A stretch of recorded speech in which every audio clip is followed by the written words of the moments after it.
최영락의 레이저 뉴스를 시청해 주시는 시청자 여러분, 조금 늦었지만 새해 복 많이 받으십시오. 새해를 맞아 저를 포함한 모든 사람들이 새롭게 변화하고 싶을 겁니다. 그것도 좋게 발전하고 싶은 게 모든 사람들이 가지는 각오고 기대일 것 같습니다.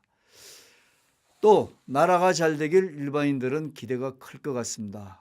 일반인들이야 나라가 잘 돼야 자기도 잘 되고 또 가족도 잘 되는 거 아니겠습니까? 우리 한반도도 지난해에 남북한이 전쟁이 일어날 것 같은 위기 상황이 있었습니다.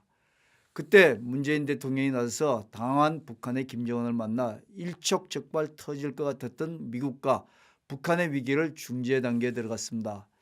사실 그대로 놔뒀으면 북한이 미국에게 무조건 백기를 들었을 수도 있었습니다.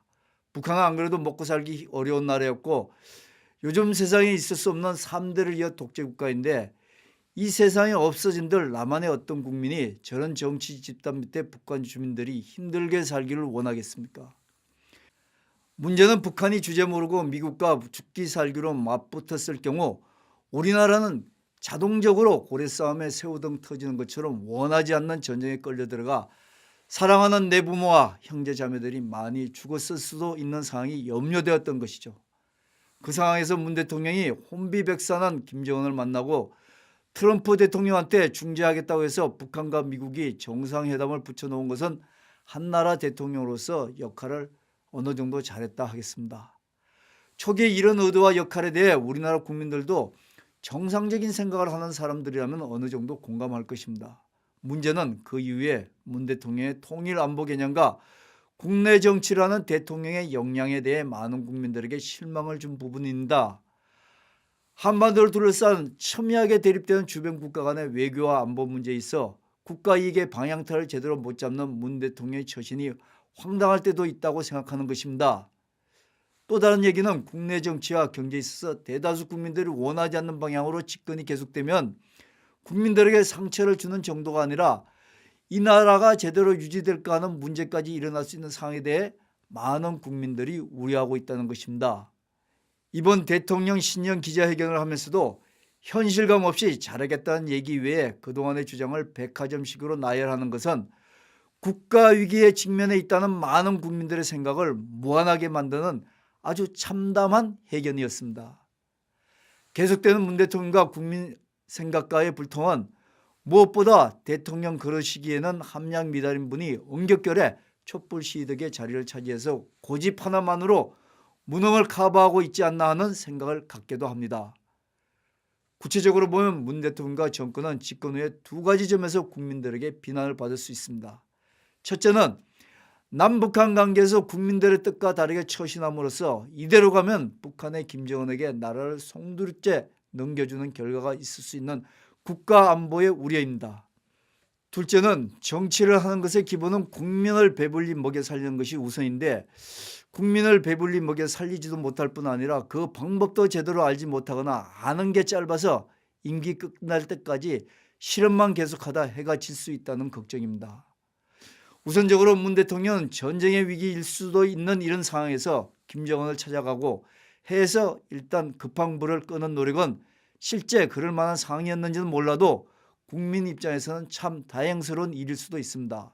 그러나 그 이후에는 냉정하게 북한을 보고 또 한반도 주변을 보고 우리 국민들을 보호하는 이 나라 대통령으로서 안보 상황에 대처해야 했음에도 불구하고 김정은과 마치 동네에서 일어난 사건을 동네 앞뒷집에서 하는 선후배 입장에서 처리하려 들었습니다. 결과는 국제적으로 아직은 서로 적인 입장의 한쪽 나라 대통령임에도 불구하고 어느 쪽 대통령인지 모르겠다는 조롱을 무수히 받았습니다. 한 나라 대통령이 다른 나라 대통령으로부터 대통령이 왜 저렇게 하는지 모르겠다고 무시당할 때 그 대통령의 나라인 우리 국민들은 얼마나 더 우습게 보였겠습니까? 문 대통령은 한 번이라도 그 문제를 생각해 봤는지 물어보고 싶습니다. 문제는 문 대통령이 한반도 문제에 관련있는 각 나라 대통령들에게 이렇게 국민들과 국가 자존심은 안중에도 없이 나름대로 김정은 정권을 도와보려고 쫓아다녔지만 김정은 정권은 문 대통령을 자기들을 무조건 돕는 도우미로 보고 그들이 원래 가지고 있던 통일 전략으로 남북한 관계를 초지일간 진행하고 있지 않습니까?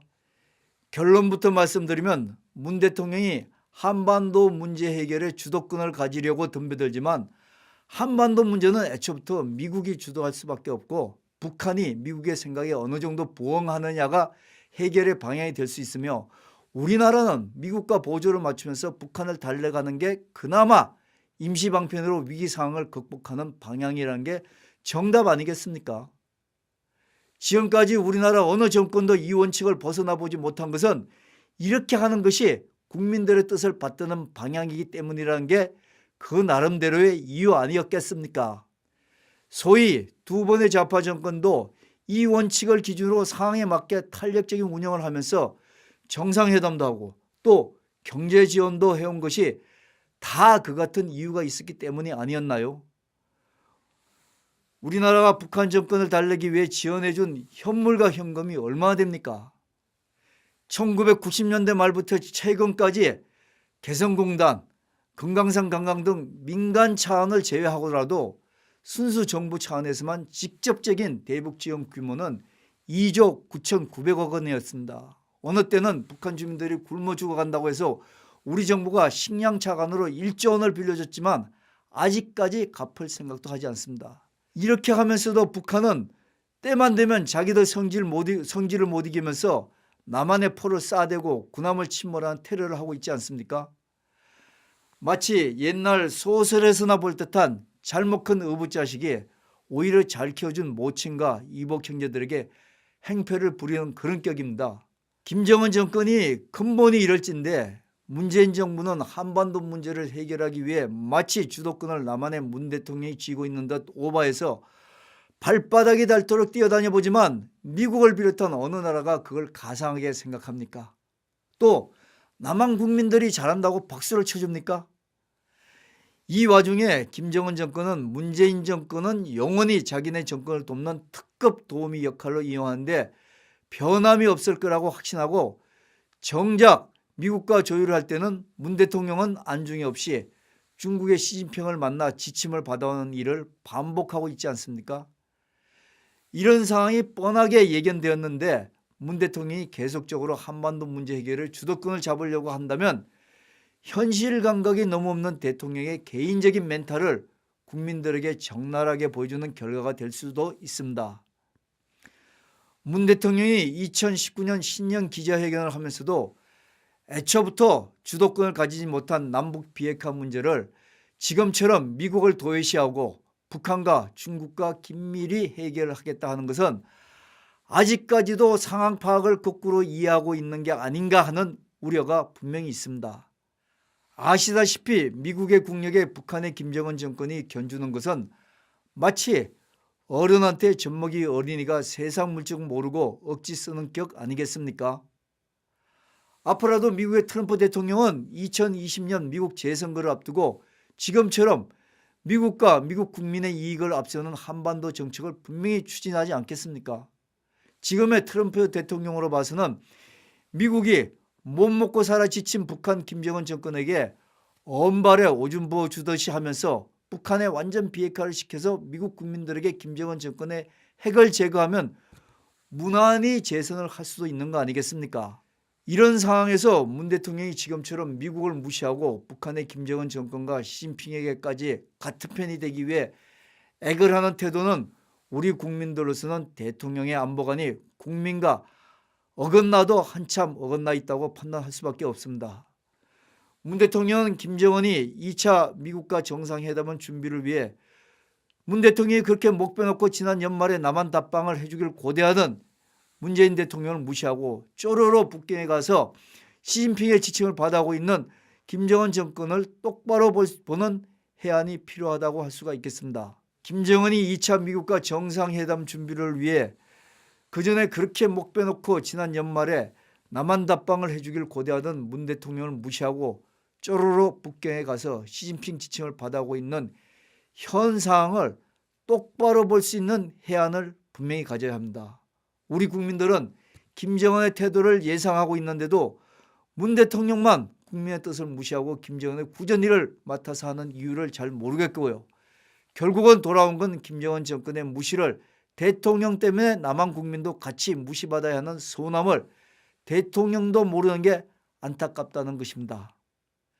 남북관계에서 잘못된 대통령의 처신이 결과적으로 국민과 나라의 안보가 위태로워진다는 걸 모르고 한다면 기본적으로 대통령 역량을 잘 모르고 뽑은 우리 국민들의 책임도 크다 할 수 있지만, 알고도 이렇게 한다면 나라의 운명이 걱정되는 국민들로서는 따져봐야 되는 바로 그 지점입니다. 지금이 문 대통령이 이렇게 북한의 김정은 정권이 인정해 주지 않는데도 북한과 중국과 친하려 하고 미국을 멀리한다면 그것은 대통령 임기 내에 벌어지는 내년도 국회의원을 뽑는 총선에 문 정권 지지자들을 결속시켜 총선 승리를 통해 정권을 계속 유지하려는 작은 입속으로밖에 보이지 않는다는 것입니다. 이것이 사실이라면 우리 국민들로 봐서는 역사적으로 신라 경순환 이후에 우리 손으로 원하지 않는 정권에 나라를 통째로 넘겨줄 수 있다는 그런 우려가 분명히 있을 수 있습니다. 북한의 김정은 정권은 알아서 문 대통령이 북한 편을 계속 들수록 남한은 우선 안중에 없이 미국의 트럼프 대통령과 협상을 통하여 북한 주민들이 먹고 살 수 있도록 도움을 받고 핵무기를 미국의 요구에 어느 정도 줄여줄 것입니다. 반면에 미국의 남한에 있는 미군 철수를 핵무기 감축의 협상안으로 분명히 제시할 것은 뻔한 이치 아니겠습니까? 이 협상안에 지금의 미국으로서는 분명히 동의를 안 할 이유가 없겠죠. 트럼프 정권은 안 그래도 미군이 세계의 분쟁지역에 주둔하면서 실리가 없을 때는 방위비를 주둔국에 요구하는 그런 상황 아닙니까? 문재인 정권 지지자 중 많은 수는 전에부터 미군 철수를 요구하며 시위를 하고 있는 이런 차제에 내년 2020년 총선을 앞두고 이것이 큰 이슈로 분명히 등장할 것은 웬만한 사람이면 예상이 되지 않습니까? 평소에도 끼리끼리 지지층과의 지원을 최우선하는 문재인 정권은 기다렸다는 듯이 국민 여론을 앞서 이 안을 미국과 조율해서 관철시킬 수도 있습니다. 미군이 철수한 후에 남북한 관계는 월남전 때 베트남에서 미군 철수 후 월남 패망 과정이 재판이 될 수가 있고요. 그 이후에 남한 국민들의 생활은 지금의 북한 체제에 신음하는 북한 주민들의 재판이 될 수 있지 않겠습니까? 이런 불행이 없기를 소원하는 국민의 한 사람으로서 2500년 전 공자가 얘기한 무신분립을 오늘날 문 대통령과 그 정권이 생각해 봐야 될 것 같습니다. 나라의 지도자가 되면 우선 백성을 배불려야 하고 또 군사적 방비를 잘해야 하고 나아가서 국민으로부터 믿음을 얻어야 된다는 얘기입니다. 순서가 바뀌었지만 결과적으로 문 대통령은 한반도 안보에 대해서 판단착오라기보다는 대통령으로서 역량 부족으로 좌충우돌한 결과밖에 현재까지는 국민들한테 주지 못했습니다. 그렇다면 국민들을 먹고 사는 데 도움을 주는 지도자라도 되어야 국민들의 신뢰를 조금이라도 얻지 않을까요? 문재인 정권 후 듣도 보지도 못한 소득주도 성장이라는 공식으로 국민들의 경제생활을 대입시키려는 경직성 등등의 실험을 해봤지만 결과적으로 국민들의 생활은 점점 힘들어질 뿐입니다. 하지만 다양한 경제정책 실험의 몰빵으로 덕을 본 사람들은 5천만 국민이 아니라 209만 명의 노조원들이 있습니다. 그 중에서도 71만 명에 달하는 민주노총 노조원들이 가장 큰 수혜자들이라는 것은 누구도 부인 못할 사실입니다. 이 정권이 국민을 잘 먹고 잘 살게 하는 근본적인 지향점은 전체 국민임에도 불구하고 정권 지지층에만 특별하게 시혜를 주며 유지하는 정권은 국민의 정부가 아니라 어느 특정 계층을 위한 끼리끼리 사설 정권이라는 오명을 벗어날 수가 없습니다. 예를 들어 국민들로서는 일자리를 만들어야 실업자 신세를 면하고 아침마다 출근해서 가정도 유지되는 정책을 원합니다. 하지만 매 30만 명 일자리를 만든다고 공약을 했으면서도 작년에 9만 7천 명밖에 일자리를 만들지 않아서 아버지도 50대 중반에 실직해서 실업자인데 아들까지 실업자가 되는 대물림하는 실업자가 각 가정에 수두룩한 게 현실 아닌가요? 신년 기자회견에서 경제와 성장과 혁신을 몇십 번 외치면서도 문재인 정권은 일자리 만드는 정책보다 실제는 최저임금 인상에 올인하는 우선순위가 뒤바뀌는 시행착오를 고집합니다. 이 결과 주휴수당 포함 최저임금이 30% 인상되면 웬만한 기업으로서는 직원 채용을 못할 뿐더러 문을 닫을 수밖에 없는 악화가 악화를 구축하는 정책이 과연 국민을 위한 정책이겠습니까? 국민들 먹고 사는 경제 문제도 문 대통령은 국민들 생각과는 동떨어진 거꾸로 판단하는 멘탈을 가지고 있는 것 같습니다. 안보정책 역량 부족으로 인해 미국과 북한뿐만 아니라 한반도 주변으로부터 좋게 얘기하면 우리나라를 고립무원의 신세로 전락하게 만든 대통령이 먹고 사는 문제로 또 국민들을 요즘 유행하는 말로 세대는 신세로 만들지 말길 바랍니다. 또 국민들이 먹고 사는 문제에 예민하다는 것을 알면서도 전체 국민들이 먹을 파이에서 문정권 지지층에만 노조와 같은 특정 계층 말이죠. 그런 위주의 몰빵 경제 정책을 손들고 나서 그르치는 대통령과 정권이 되지 않길 바랍니다. 정권의 오만과 권력 남용에 대해서 많은 국민들이 말은 못하고 있지만 부글부글 끓는 계기점을 향해 가고 있다는 것을 냉정하게 파악하시기 바랍니다. 지금까지 일반인의 특별한 뉴스 홍영락의 레이저 뉴스였습니다.